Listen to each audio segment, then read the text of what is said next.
जय गुरु जी संगत जी। गुरु जी के श्री चरणों में कोटि कोटि प्रणाम। संगत जी, मेरा आज का शुक्राना सत्संग है कि गुरु जी ने कैसे मुझे वो दृष्टि दी है जिससे कि मैं ये पहचान पाऊँ कि मेरा कल्याण कहाँ कहाँ हुआ है। हम मनुष्य ऐसे होते हैं कि एक मतलब आप ये कह लीजिए कि एक अलग से ही नींद में जीते हैं, जिसमें आभास ही नहीं होता है कि घर की जो करंट परेशानियां हैं या जो भी हमारा लाइफस्टाइल है उसके अलावा हट के भी हम अपने आप को देखें, लाइक एक ब्रॉड व्यू देखें। तो अभी मैंने कुछ समय पहले ही शुक्राना इस तरीके से करना शुरू किया है ऑनलाइन।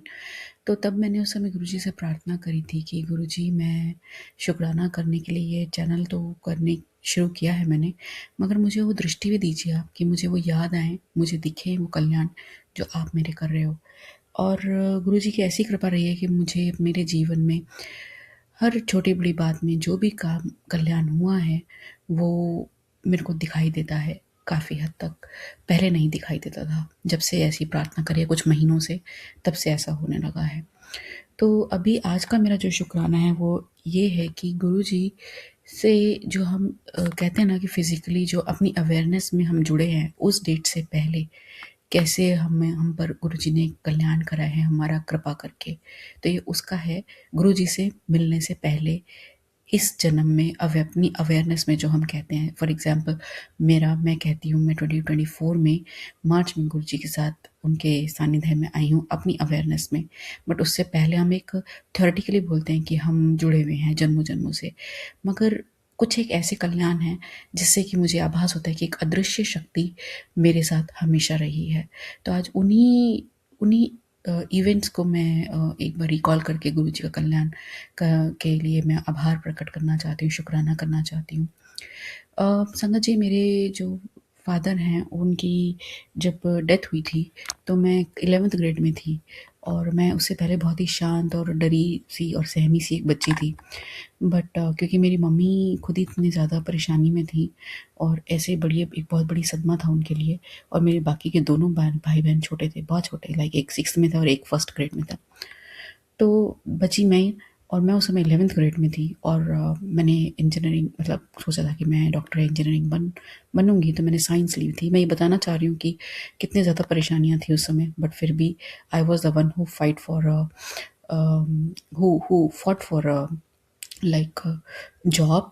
मेरे फादर एक क्लास 1 लाइक ऑफिसर थे स्टेट बैंक में, एंड मेरी मॉम की ऐसी हालत हो गई थी कि वो डिप्रेशन में डॉक्टर्स के हिसाब से जा चुकी थी।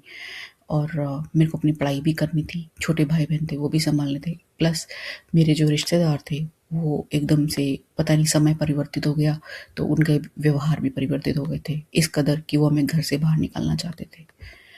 तो ये उस समय एक ऐसा शक्ति मेरे साथ चलती थी कि मैं हाई कोर्ट के वकीलों से भी बात मैं करती थी। हमारी प्रॉपर्टी पे हमारे रिश्तेदारों ने कब्जा किया था, उन डीलरों से भी मैं बात करती थी। ये 11th ग्रेड की बात बता रही हूँ मैं। पुलिस केसेस होते थे, लड़ाई झगड़े जब घर में होते थे उसकी भी मैं बात करती थी, पढ़ाई भी करती थी, बैंक्स में भी जाती थी अपनी मम्मी के साथ, और मम्मी का डॉक्टर्स के साथ इलाज भी करवाना, मतलब बहुत सारी चीज़ें। ये अदृश्य शक्ति थी, मैं इतनी काबिल नहीं थी, ये मैं आज कहती हूँ। पहले लगता था कि मैं थी, लेकिन नहीं, ये अदृश्य शक्ति शुरू से मेरे साथ चलती थी। उसके बाद एक बार ऐसा हुआ कि मैं अपने बेटे से प्रेग्नेंट थी, सेकंड प्रेगनेंसी थी मेरी, और अपनी डिलीवरी से 2 दिन पहले मैं सीढ़ियों से गिर गई थी, और 2 दिन बाद मैंने डिलीवर किया और बिल्कुल नॉर्मल, मेरा बेटा भी सही था और मैं भी सही थी, कोई चोट नहीं, कोई कुछ नहीं। सीढ़ी से गिरना एक बड़ी बात है फुल्ली प्रेग्नेंट लेडी के लिए। तीसरा, मेरे 2 बार कार के एक्सीडेंट्स हुए और मेरे को कुछ नहीं हुआ। मेरी गाड़ी बिल्कुल टोटल हो गई। मुझे यहाँ तक कि एक टिकट भी नहीं मिला, और इंश्योरेंस में मुझे ₹1 का नुकसान नहीं हुआ, रादर पैसे बढ़ के मिले। तो ऐसी अदृश्य शक्ति, ऐसे न जाने कितने इंसिडेंट्स हैं जब मुझे एहसास होता है कि गुरुजी मेरे साथ हर पल हर क्षण थे और मैं अवेयर नहीं थी। मैं उस समय देवी माँ को मानती अभी भी हूँ, मगर उन्हीं को ही शुक्राना करती थी क्योंकि उन्हीं की पूजा करती थी। तो आज शुक्राना गुरुजी का उन सब बातों के लिए जो मेरी अवेयरनेस के बिना मैंने उन्होंने मेरा कल्याण किया है। कोटि कोटि शुक्राना प्रभु, हर पल हर क्षण साथ देने का। बस ऐसे ही सदा अपने चरणों से जोड़े रखेगा भगवान, और अब कहीं और नहीं जाना। जय गुरु जी।